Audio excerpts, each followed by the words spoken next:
Hi, welcome to a Stanford XR educational screencast. Today we're going to be learning how to get art assets. This means how do we get 3D models, textures, uh, other images, music, sound, all these other cool things into our projects to make them much better XR projects. I think this is a really important part of the development process because it's really when you go from cubes and spheres and boxes and other gray prototype environment stuff into something that starts to actually resemble the look and feel of your finished thing. To me, adding in art is really where projects start to feel alive. So a couple quick disclaimers about this today. Um, First, this is technically how to add art assets to Unity and stuff. Keep in mind, though, only the first method is kind of Unity specific. All these other things work pretty much exactly the same for Unreal Engine, Godot, all your other kinds of 3D creation softwares. Also, I'm only going to be showing free assets today. I think we're in a really good spot as a state of the world community, and where you can get a lot of really great free assets to pretty much build anything you want. However, in certain circumstances, maybe you want to actually pay for some assets. There are a lot of places where you can pay for assets if you want something that's super high quality or super specific. But generally, I think we can get a lot of cool stuff for free. Also, these are just the places I know of that either I've used or I've heard people using for how to get assets. There are a lot of other places out there, so don't be afraid to explore around. Finally, I'm a little sick today, so please excuse if I cough or anything. But we'll just jump right into it. Cool. So the first place to mention for Unity is the Unity Asset Store. This is the de facto way to get assets in Unity, really the most popular way, for a good reason. There are a lot of assets on here, over 11,000 of 5-star ones. There are many more lower rated ones. Additionally, pretty much all these assets are set up to work right out of the box in Unity. You pretty much just press one button and it should just go to Unity. There are a couple caveats to this, which we might explore, but generally it's the easiest way to get things in Unity. You can, if you're looking here on the main page, you can sign in to the Unity Asset Store first, and then you can look at top free assets here. Say I want to browse stuff here. You can also search above in the search box. We'll show that in a second. But say I'm looking around and I'm like, hey, I like these ground textures, right? Once you find an asset here and you decide you want to actually get it, you can click add to my assets. If it's a free one, it'll say add. If it's a paid one, you have to pay for it there. Then you'll get this open Unity button. If you have Unity ready and you have signed into it, which you'll see that this sign in button is gray because I've signed into Unity, then you can click open in Unity and it will bring it into your package manager here. Now you can download it in the package manager. It's going to do its thing. That's just downloading it to your computer. You have to actually click import for it to bring it into this specific project. It'll give you the option to choose all the different things you might want to import. Say I didn't want this one particular ground, I could uncheck it then. I'll just import all of it. It's going to take a second to process it. And if I close the package manager, now you'll see in the root of my assets, it's added in this folder here. I'm going to actually drag it into a folder I made for this screencast. So now we have, I guess I actually brought a demo scene with it. We have all of these ground materials. You notice these materials are purple. This is one of the caveats I wanted to mention, is that sometimes stuff in Unity is not actually set up for some of the newer features in Unity. So for example, this project is using the universal render pipeline. You can see because I have this URP asset set in my graphics settings. But a lot of these things, especially older assets from the Unity Asset Store, are using the standard render pipeline. You'll see the standard materials here. You can either directly switch these over to a universal render pipeline material, and it should actually just update like that. And so now I can actually go and let's find that material. I can actually just drag it onto the ground here, and now we got a snowy ground instead of our little grid ground. You could do that for your materials. There's also ways to automatically update our materials, which we'll show in a second. let me show it on downloading something else too. It's saying we want to download a specific type of asset, like not just browsing the top three. We can also just use the search box here. Let's say I'm searching for a spaceship, and I've gone around and I want to see. Say I'm like looking through and I'm like, hey, I don't actually want to pay for a spaceship. I can just click this little free assets checkbox. It's kind of tucked away in the filters here, and now look at all the free spaceships here. Let's say look at this one here. Maybe this one looks cool. I actually have already quote purchased it. It's a free one, so it's in my account. So I can just directly click open in Unity. So now, again, same deal, it goes in the package manager. I've already downloaded it, so I just have to click import. And it'll also show up in the root of my assets. Spaceship SF Fighter. I'll put you in there as well. Let me drag this in. You'll see if I look in the folder, there's a bunch of stuff in here. Usually you want to look for like a prefab thing. This one just says .prefab. This is the one we're looking for. This is the actual prefab spaceship that we can just drag in here and maybe move you over into the corner. You notice this is also purple. Maybe go to our ground and look for an interesting ground. It's a grassy one. Wonder what these ones are. You have to kind of look at these textures and figure out what it might be. The diffuse texture is generally the what like the color of it is supposed to be. So maybe we'll go for this one. This looks like some kind of sand thing. I'll drag this onto the floor. So now you'll see everything is purple, right? It's obviously not right. If you want to not have to go change the materials here, you can actually go to Window, Rendering, Render Pipeline Converter, and this will allow us to upgrade our assets automatically to the Universal Render Pipeline. So I'll just tick the box for material upgrade because the thing that's wrong are these actual material assets here. I'll click Initialize Converters. It'll scan through my project and find all the outdated materials. And I can click Convert Assets. And after a bit, you'll notice that worked now. Now my spaceship is there, my ground is here, and it's converted, and it looks all right. Wonder if I can tile this ground so it looks a little bigger like that. Tiling, let's do it like, is that what we want? Yeah, 1 by 1 maybe. It looks a little better. Maybe make it even bigger like that. Okay, it's a really low resolution ground like that. Cool, so now we have our big ass spaceship and our ground there. And we just imported those right from the Unity Asset Store. Pretty easy. You'll notice there's a lot of other cool things on the Asset Store. In this search for spaceship, I also found like environments. So say I was building a space game, maybe I could just really easily drag in this asset and build some cool like levels using these modular corridors that instantly look really cool. There are other cool things in the Asset Store too. There's 2D things if you're building a 2D game or you just want 2D effects in your game, including a lot of textures and stuff here. There's sound and audio and music here. A lot of other like essential packs that will have like general useful things for a lot of other things, including functionality a lot of times. So these aren't just art assets in the Asset Store.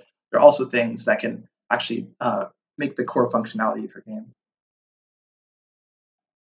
All right, so that's basically the Asset Store. There's a lot of stuff here, but say you can't find something in the Asset Store, right? Say you're searching for some really strange assets and there's nothing found, okay? You can actually find assets other places on the internet and bring them into Unity as well. Let's look at that now. This is Sketchfab. Sketchfab is one of the coolest, I think, places to browse 3D assets online.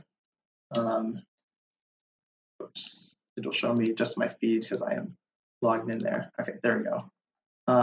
The cool thing about Sketchfab is that not only can people upload their assets up here, but you can also, they have like built-in 3D viewers up here. So you can actually just like look at all the things. You can change different material properties, like the wireframes of the meshes. It's really cool to actually be previewing what you're going to get in the browser before actually having to download and import everything. But say we're searching for like a flower pot. We just search like that, and we'll see what we get here. I also will, sorry, I don't want to go to the store. I want to just search for normal models like that. If you search for flower pot and you click downloadable, make sure it's actually searched for it. Click downloadable. That's the key to actually let you find things that you can actually download from Sketchfab, because crucially, a lot of these things only let you actually look at them in Sketchfab because people are like using them for portfolio kind of pieces. But anyways, I tick downloadable. You notice some of these have a little $sign.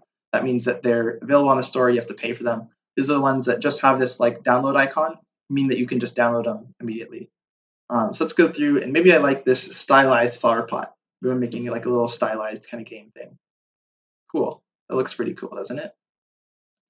All right, so let's go, and you'll see there's a download button here.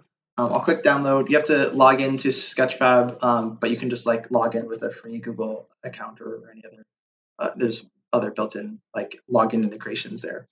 Once you've logged in and you click download, you get this download window here. You'll notice it gives you some actual different formats you can download in, and you'll see these across these different software, these different websites. FBX is kind of the most common format that we'll use and see. If we show it in Beam, it is a file format for 3D models. It's owned by Autodesk now. It holds in it like definitions about the actual 3D mesh data, so like the whole polygons and points and stuff, but also contains information about the textures and the materials and other stuff that define it. Some other formats you'll see, GITF is one that Sketchfab automatically converts all of its models to. I think that's how the viewer actually works. And it's a pretty good one. Sometimes it doesn't always work as well as FBX, so I typically tend to prefer FBX. But GITF does include materials and stuff and textures, unlike OBJ, which is the other more common format you'll see, which is not shown here. OBJ is like a really, really simple format, and it pretty much only stores mesh data. So it pretty much only shows where all the points are in space and how you connect them. It doesn't always tell you which textures go on which parts of the model and stuff, and what materials there are, and you might have to set that stuff up yourself. Anyways, we'll download FBX for this. You'll see that's just going to put it in my downloads folder, and once that's done, in a second, we can unzip you. And you'll see in here in the folder, we have both a source folder with a FBX file. This contains actual mesh data and I think some material data. And we have a textures folder with all these textures here that define our like the colors and surface properties of our actual materials. So I'm just going to take this folder from my downloads. I'm going to open Unity here and find a place to put it. I'm just going to put it here in my assets thing, and I can take this folder and just drag it right into Unity. And Unity is going to copy it over and then import all this stuff. You notice it even detects like, hey, there is a normal map texture here. Normal maps are these blue textures that define like the bumpiness of a surface kind of, or more accurately, like the actual like little imperfections in the surface in terms of which different ways parts of the surface are facing. And Unity needs to know it's a normal map. So we will fix now. So it knows that one's a normal map. It actually didn't catch this one, so we'll set this to normal map as well. Cool. So now we have our thing. Let's put our flower pot over here, maybe down here on the ground. If I go into source, you'll see this FBX here. It's like a model here. We can just drag it into our scene. And now we got our flower pot. However, it doesn't look quite like our flower pot from Sketchfab, right? Like where the leaves go. Some of the colors might be slightly different. This is another one of the caveats of downloading 3D models is sometimes you have to do some setup yourself. You'll see here that within this flower pot FBX, if I if I click this little arrow thing, I can expand it and see what's actually inside of it. It has some different meshes. It has actually different mesh data, and it has two materials. It has a material for this like pot part, which actually looks like it mostly turned out all right, and it has material for foliage, which it does not know what to do with it, so it kind of made it all gray and ugly like that. We can't actually edit these things while they're built into the FBX here because it's like still like part of the FBX file. So we can actually click on this, go to our inspector and look at the import settings. And if we go over to materials, we can click this extract materials button. This will actually ask us where we want to put them. I'll just put them in the same folder, and it will actually take those materials out of the FBX and put them as separate like files here in our Unity project. So now we can actually edit these. So for example, if I went to here and I tinted the base color of the pot like that, I could give us a rainbow pot. But let's not do that. Let's fix these leaves, right? So what I'm going to do, I'm going to click on my material here. I'm going to click this little lock button so that the inspector is locked to it. It's not going to show anything else I've selected. That way I can go over to my textures and make sure we hook up the right textures here. Now you'll notice our leaves, the textures we have for this foliage material, there are 5 textures they give us. After you do this a few times, you'll start to figure out what these actual textures mean and where to put them in different parts here. Generally, like the names will match up, but we'll see we have a base color thing, which corresponds to our base map. It defines like the surface color of our material. If we drag it on like that, you'll see now we have color there. We have this metallic map, which is all black because these plants are not metallic, so it doesn't really do much. We have this normal map, which is this bluish thing, which makes the things look bumpy or not. You see how it looks like flat kind of paper here because it's just like printed on the polygons. If we put the normal map in, now we actually start to get some bumpiness, and we can, if we were to dial this up, you'd see it more. Like that's even more like greasy surface detail. We also have this opacity map. You notice this material doesn't have an opacity map like box here. This is actually a really important map for these flowers and these leaves because we don't want rectangular leaves. We want these leaves to be kind of cut out in the shape of this texture here, which defines like all the ways that these leaves and flowers are cut out. So we're actually going to have to choose a different material here. Now you could actually use the shader graph if you want. If you wanted to dive into Unity shader graph, you could do right click, create, where'd it go?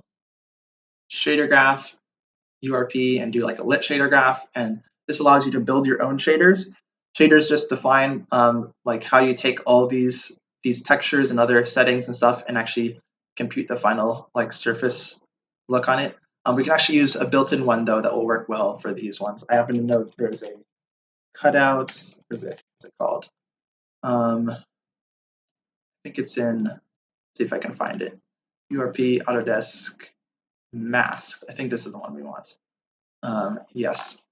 So this Autodesk interactive masked material has a color map thing. If I click a checkbox, you notice it brought over these things from the old material.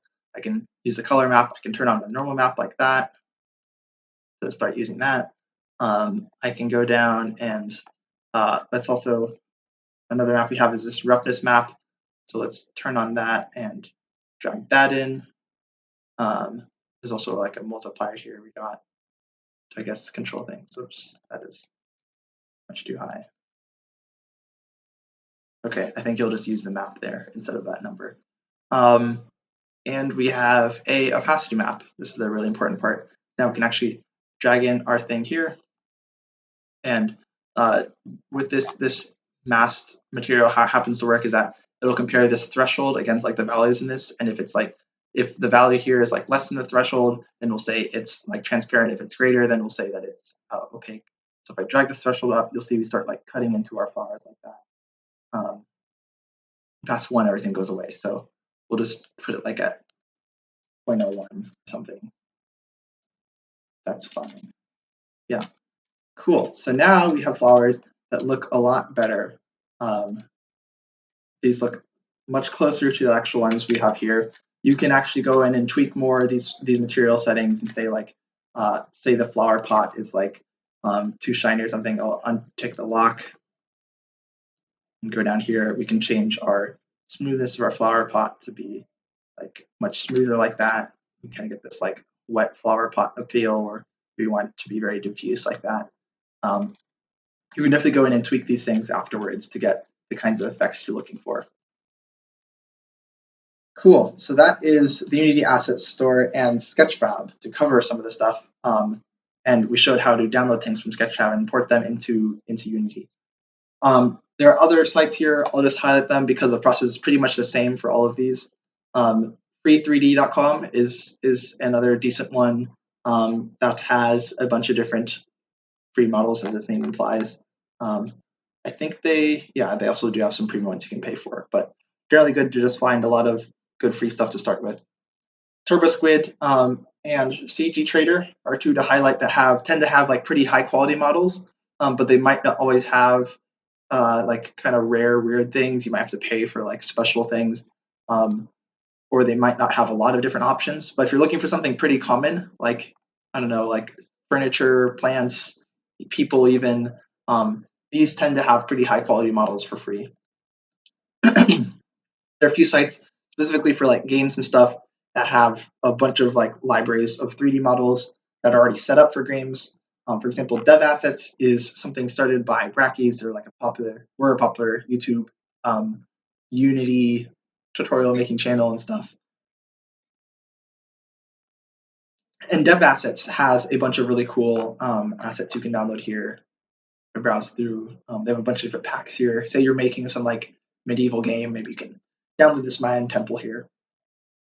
Excuse me. And these ones are all pay what you want. So you could pay, let's see, I think they have some free ones somewhere in here. Yes, we can browse them more here. Excuse me. Quaternius is just a random creator who's just made a lot of cool things. I think these ones are all free, so far as I know. So say you're like making a low poly food game or something, you can just go here and download this food pack. And you'll see different formats we talked about here. Where FBX probably works the best. Unity also allows you to actually drag in Blender files, which we'll talk about in a second. Polypizza, a similar thing. They specifically like want to specialize, I guess, in free low poly models. So these are things that like have this kind of distinctive art style of like being low poly. They have the advantage of like running really well on mobile VR things like Quest or mobile AR as well, and tend to look good if you're kind of going for this kind of style. And Blend Swap is specifically related to Blender and stuff. It's where people using Blender can actually post their own creations and and the idea is like it's kind of like a thrift market, I guess, where you donate stuff and get stuff yourself. But if you see how we browse blends, look through the categories here, you'll see there's a bunch of different stuff here, and you can go through other people's Blender files, give a little preview here. And as far as I know, I'm pretty sure all these things on Blend Swap are free, and you can pretty much just you have to create an account, then you can download them. And a lot of these are attribution only or like free to use. It's worth mentioning for a lot of these assets, if you're planning to use them in like commercial projects or anything that's like not just a personal project, they might ask for you to attribute the creator. It's like in Sketchfab, they say the license here is CC attribution. If you click learn more, they'll tell you exactly what that means. So you have to basically you can do whatever as long as you give credit to the person. Like you can say, hey, I got this flower pot from here. Cool. So those are a bunch of ways to get general 3D models. There are a bunch of other sites that kind of have specialties of like other kinds of like niches of 3D models.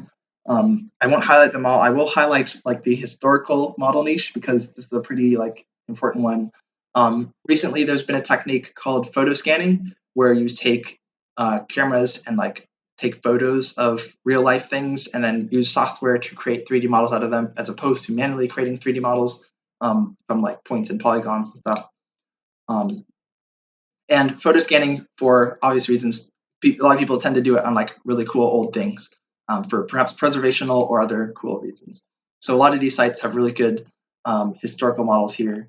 This is Polyhaven.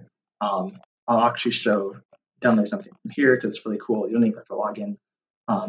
Say we want this cannon. Looks pretty cool, right?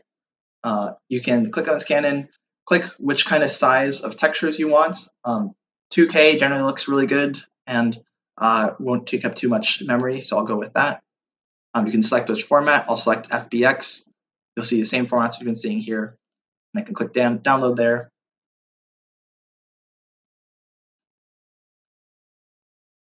After a second, we get our cannon in our downloads. Oops, don't want to open that. I want to extract you. And we get another FBX like that. I'm going to drag this whole Canon thing into my project, into a folder here.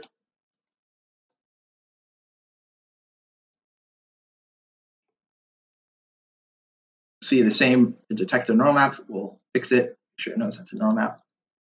And we can just as easy like that, get a historical canon out here. We can even maybe do some heresy and mount a cannon on top of our spaceship like that. There you go. Isn't that cool? So now we have this historical canon that's been photo scanned and people have cleaned it up and stuff and published it online. And we can just put it right in our project like that. Another historical thing I'll highlight is the Smithsonian Open Access Online Museum. The Smithsonian Museum is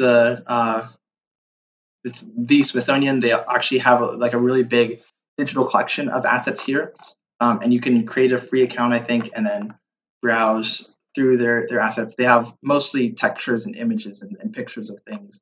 But if you actually, so you can, if you want some pictures of cool things, you can find them here. If you click on 3D models, though, you can see which kind of models they have. A lot of really cool things. A lot of bones, especially. I found earlier today, if you click on Paleo General, they have a full mammoth skeleton, just like that. So you can actually, if you were for whatever reason building like a paleontology game or something, let's say Night at Museum 5, whatever they're on, you can get your big mammoth skeleton right here from the Smithsonian, download it, and put it into your project. And you'll see the license here is CC0, which means you don't even have to attribute them. It's like free to use, pretty much totally. They'll tell you that there. Okay, cool. So those are a bunch of places to find models. What if you want to be more creative? What do you want to make your own models? There's a bunch of software for actually making models. I will recommend Blender as the one to start dabbling into. Blender is really cool software. It is free and open source. I think it's perhaps even better than a lot of the other competition, like Maya or 3ds Max or Cinema 4D.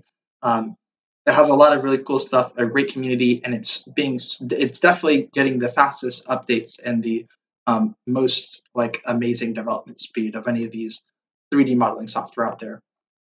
To demonstrate some of it, I'll play a lazy tutorial here by Ian Hubert, showing general things you can do in Blender. You'll see you can model things, you can add lights and stuff, you can add materials and textures and things, and you can map textures onto your materials, onto your surfaces, so you can actually give color and depth and stuff to your models. Here he's showing some more clever modeling techniques to really quickly make something that starts to look good and fix some errors in the textures and stuff. But with these techniques, actually, it makes it really, really easy to make some quick stuff, especially if you don't need to do anything super duper complicated. Like buildings are actually surprisingly simple. You can use Blender pretty effectively to make these things and bring them into Unity. Now Blender has the same supports the same format, so you can definitely export these things as FBX files and then bring them right into Unity, just like we showed with the other websites. If you're interested in learning Blender, that's outside the purview of this screencast. It could be its own course or career even. But the Blender manual is really good. It has a lot of good hands-on things with pictures that will show you exactly how to do things. So say you're wanting to learn how to create different kinds of things, you just look through the manual and they'll show you with pictures or sometimes even videos how to do stuff.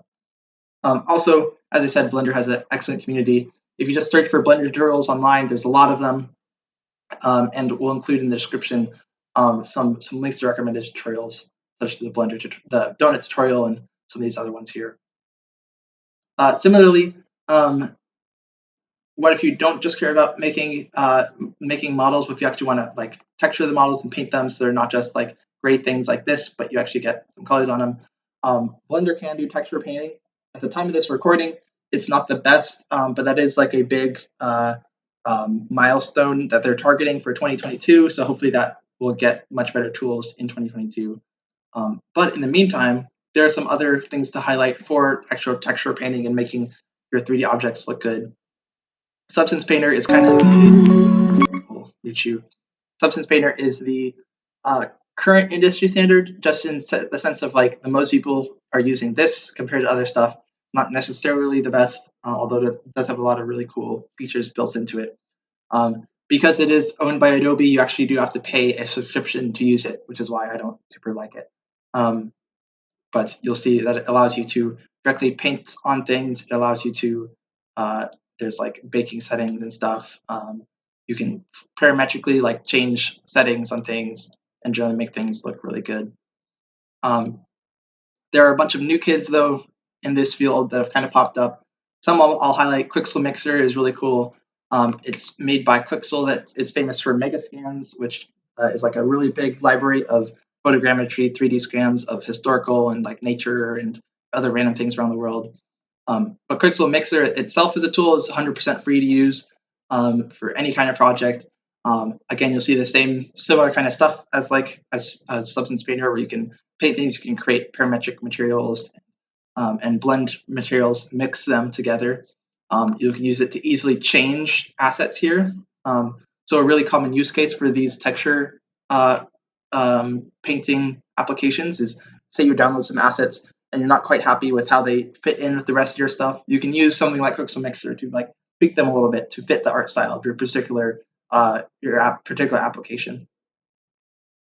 Quixel Mixer also notably, if you're using Unreal Engine, gives you like access to you can use all of the mega scans, which is like a lot of really good assets in it. Actually, if you're not even using Unreal Engine though, it does come with hundreds of smart materials and mega scan assets for free. Smart materials are like stuff where you can just drag on, and like you drag on a stone material and it looks like stone. It doesn't look like it was painted like stone. It'll add like wear and tear on the edges and dirt in the cracks and stuff like that. So Mixer has some really good built-in things that you can get for free if you're even like using Unity and not Unreal, and you want to start adding some cool stuff without having to manually do everything yourself. Also highlight Armor Paint. It's a somewhat free, I guess, texture painting thing that I think is built by only one person or like a very small team of people now, and it's really impressive. It's focused more on the painting stuff than the procedural texturing things, although it does have some of that and some node-based stuff too. But basically, it aims to like be exactly like and even better than Substance Painter, but like much quicker and like GPU accelerated and free and stuff, and cool things like that. I think the free-ish part is let's see, how does that work? I think how it worked is that you have to pay to get like a pre-built version of it, but you have to pay £16, I guess, to download like a pre-built one of it. But you can also, it's intended behavior. If you just go to the GitHub, you can download it and and compile it yourself for free. So if you're willing to like learn how to compile it, which is not too much work, you can just get it for free. So there's some texture painting things, and you can similarly like look up resources for learning these each online. And some of these like skills for learning Substance Painter will translate into how to like work with these other software. So other things I want to highlight. There are other things besides models. HDRIs are another really important kind of asset for making scenes look realistic. The HDRI stands for high dynamic range imagery. Basically, it means we used cameras with high dynamic range, or like taking a camera at a bunch of different exposures in order to capture like a wide range of exposure of a scene. So here you can see if we click on like this tree one here, we both get like good detail around the sun and stuff where it's super bright, as well as like down here in the shadows because we're using high dynamic range. If we can use this actually to light our scenes and make things look realistic. It's very useful. If I was to go here and this is from Polyhaven, or I guess this is HDRI Haven, I guess. So HDRI Haven This is the same place as where we saw these models here. Is all under Polyhaven now. So there's models here. There's also textures if you want to just get like surface stuff for like grass and stones and dirt and snow and stuff. And there's also HDRI Haven with all these HDRIs here. Let's say I want to download this like outdoor forest thing. I can select the format I want. For this, it might be worth it to get a bigger one, depending on if the people using your app are going to actually be able to see this, or if it's just being used for lighting. I'll maybe stick with 4K for now, and you can choose different formats here. EXR and HDR, I guess, are the two main ones. I will go with HDR. I think it generally, just a tiny bit smaller. I'm pretty sure those both should work in Unity. But anyways, we'll download this HDR file that's here. Again, same deal. We can go in Unity, drag it in, and we get this thing here. You notice we can't just drag it onto our sky yet. We have to, first of all, make sure that Unity knows it is a cube map. So set it to cube, and mapping cylindrical is what this one is. You can always just play with these things until you get it right. But most of these will be like, if there's rectangle like this, it's cylindrical mapping. I'll click apply so it knows to actually save that stuff.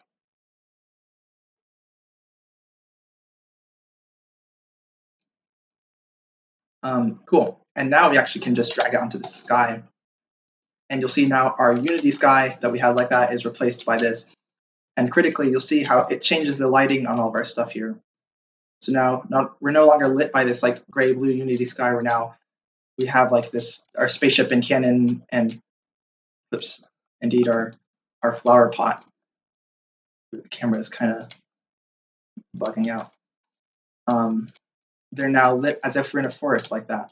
You can see the difference like that. Pretty drastic how much lighting can have an effect.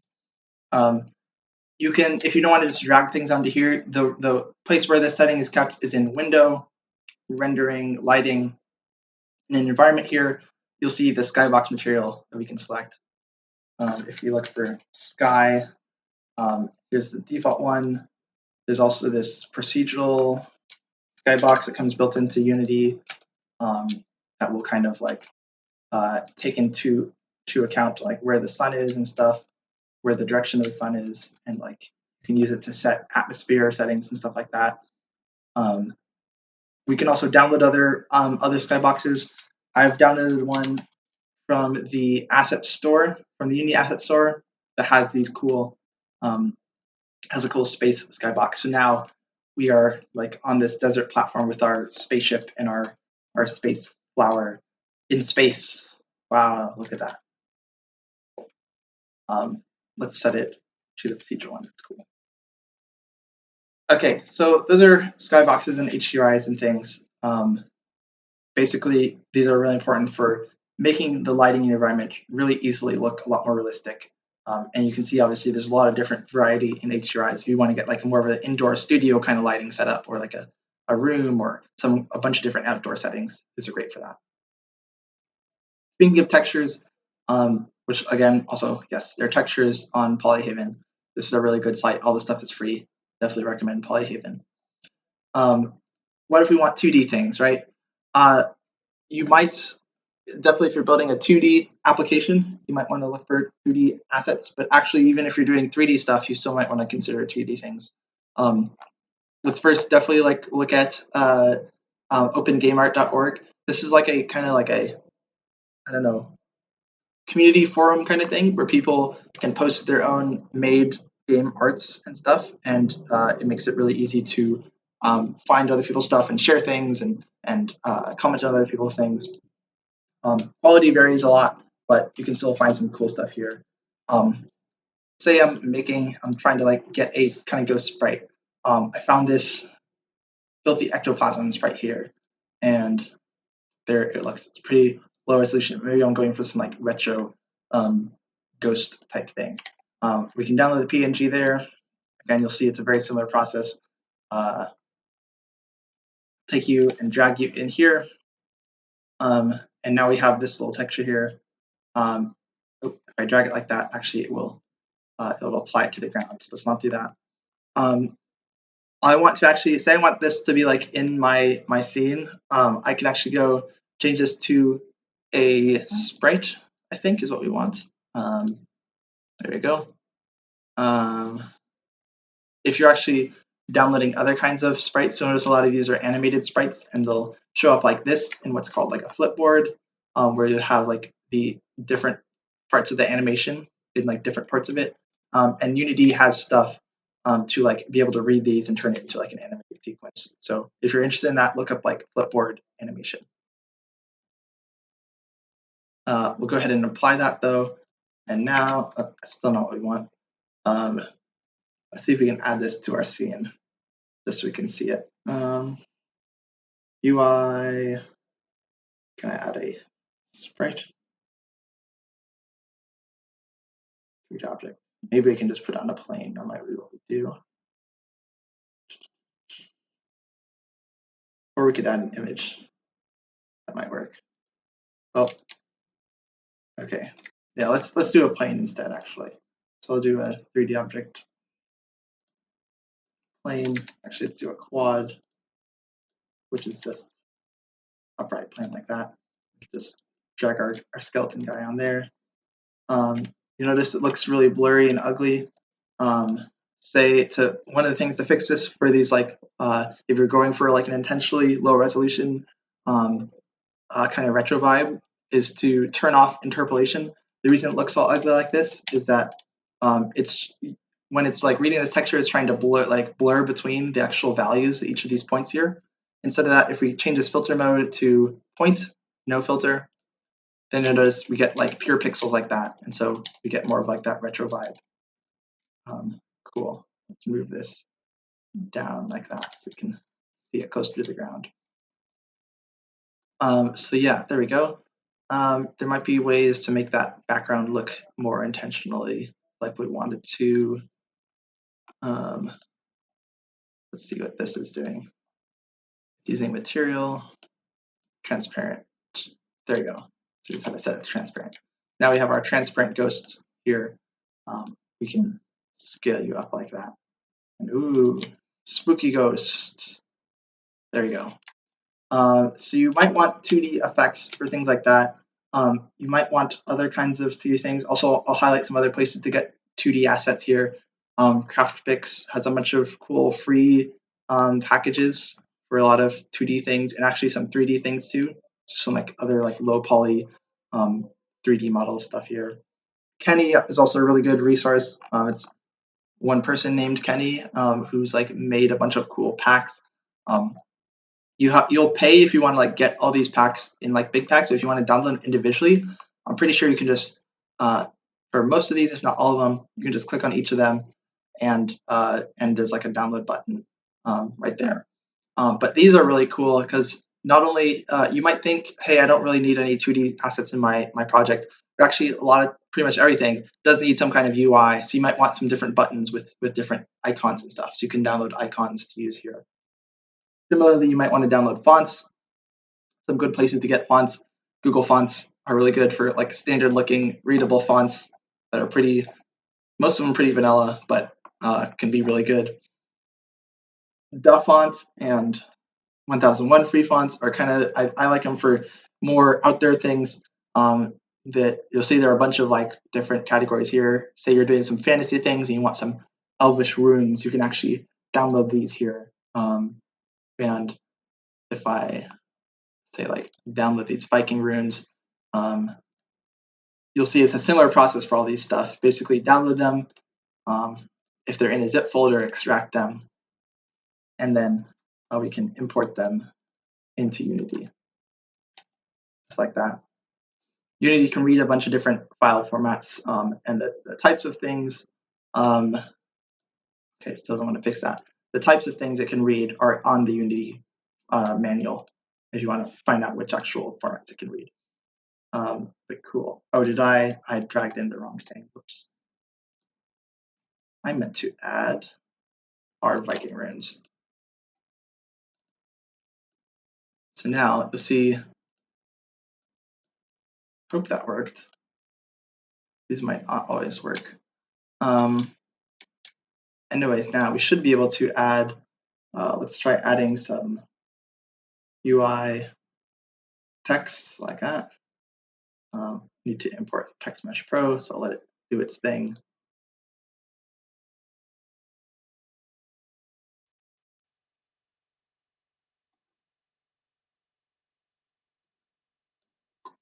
Cool. Now I have some text in my scene like that.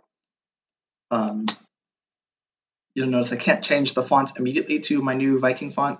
That's because Text Mesh Pro wants this like font asset thing. So we'll actually have to go to our, where'd you go? Viking runes. Let's take our normal one, and then should be able to create a Text Mesh Pro fonts assets.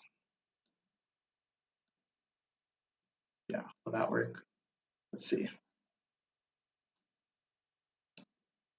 There we go. Okay. So looks like only works in capitals, but if I do like capitalize text, there you go. So now we have our cool Viking rune font in here in Unity. So definitely consider adding fonts and stuff so you don't just have this boring normal Liberation Sans font for all your stuff. That's how people know it's a boring Unity project. Some of the things you might want, sounds are also really important to selling the immersion into your application. Free sound is probably the best place, I guess, in terms of like especially quantity of having a lot of good sounds and stuff. Because this is the tag sound effects, but there's a lot more sounds here. You can browse sounds here. Watch is a door open. Definitely search for stuff up there and filter by like length and things. Say I like this door thing. It's like short enough I can use it for my door. Just click on it there. Click. I guess you have to log in to download.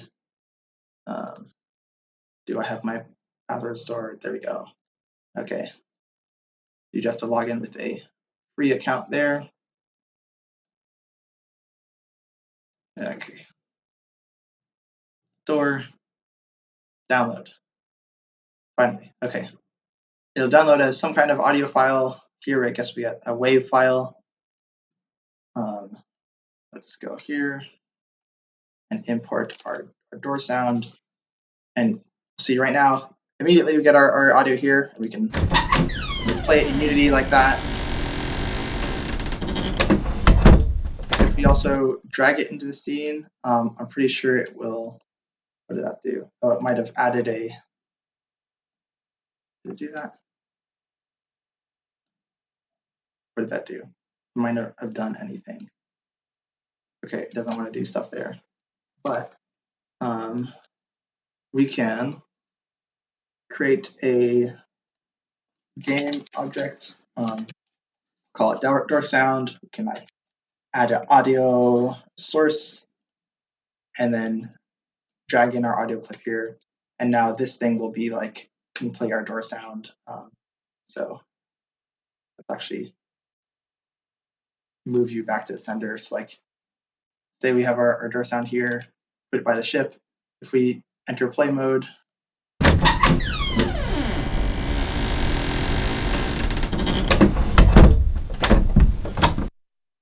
you'll notice that it played that immediately because we have this play on awake stuff. You can always look at the audio source thing and figure out how to play this by script if you want to actually scriptably play it. That's how you import audio. Very easy. Other places to get audio. Zapsplat is another one. I think this, to me, Zapsplat generally has slightly better quality audio than Freesound, although it has slightly less range. There's tends to be more variety of sounds on Freesound. But if you're certainly looking for like standard things like footsteps, doors, weapon sounds, like picking things up, random things like that, Zapsplat is pretty good. Also, I'll highlight this game audio GDC giveaway thing. This creator Sonus, for like several years in a row, has been like giving away massive like just packs of audio that they professionally made. A lot of this stuff is really, really good stuff. The problem is there's like a lot of it. Like there's 150 gigabytes of it. So I wouldn't recommend signing up with this now. It might just take up a lot of space on your disk, and you might not know what to do with it totally. But if you have the space, it's a really cool source of a lot of really high quality sound assets. Similarly to pure sound effects, I will highlight music stuff here because what is an interactive experience without some cool background music? Ben Sound is like a standard royalty-free thing. If you're keep in mind if you're like planning to like sell any kind of app or like have people stream it and stuff, you generally can't put on music you don't own into the background of it without like permission from the creators and stuff. So royalty-free music is a general idea of like here's stuff you can buy or download for free that you won't have to credit anyone for that you can just play along and it'll be fine. Ben Sound has some good stuff. Sometimes it's a little generic. P-Music Archive, I guess I haven't used this one personally, but I've heard good things about it. Has like I guess it's like a kind of archive that like links to a bunch of other places, and has a bunch of war protest song, cool. A bunch of different resources for more music. Mixkit is also another one. I think this one, similar in like a free sound Zapspot relationship, Mixkit I think has slightly better on average like quality than Ben Sound, but has fewer sounds available. You can always just like search or filter by things here. Also, Mixkit I think has like limited downloads per like day or per IP or something. So just like test the stuff out first and then click the download button for like the one once you're sure you know what you're going to get. And also I found this one Sound Image that seems to be older, but has like a bunch of interesting different categories of music and things here. So you might want to check these out. And these are all free to use. So that's about it. I will also highlight there are many more resources out there. For example, there's like the Reddit game assets subreddit where people just like give away stuff and post a lot of cool assets here. So definitely check this out and be watching it if you're interested in this kind of stuff. But yeah, so that's most of it. Hopefully you've learned something about how to get assets in Unity. As you can see, there's like just a lot of stuff out there, a lot of cool resources. And these are just the surface of them. There's a lot more out there too to browse. But yeah, definitely don't be afraid to try different sources of assets. Don't be afraid to err on the side of downloading things and importing them and then seeing how they work. And then, and if they're not, you can always delete them later. This is definitely, as I said, one of the coolest parts of the project is being able to take your functionality you've been prototyping and then adding in a bunch of cool art and making things start to actually look like the actual final project you're trying to build. So hopefully this has been useful. Thanks. Have a good day.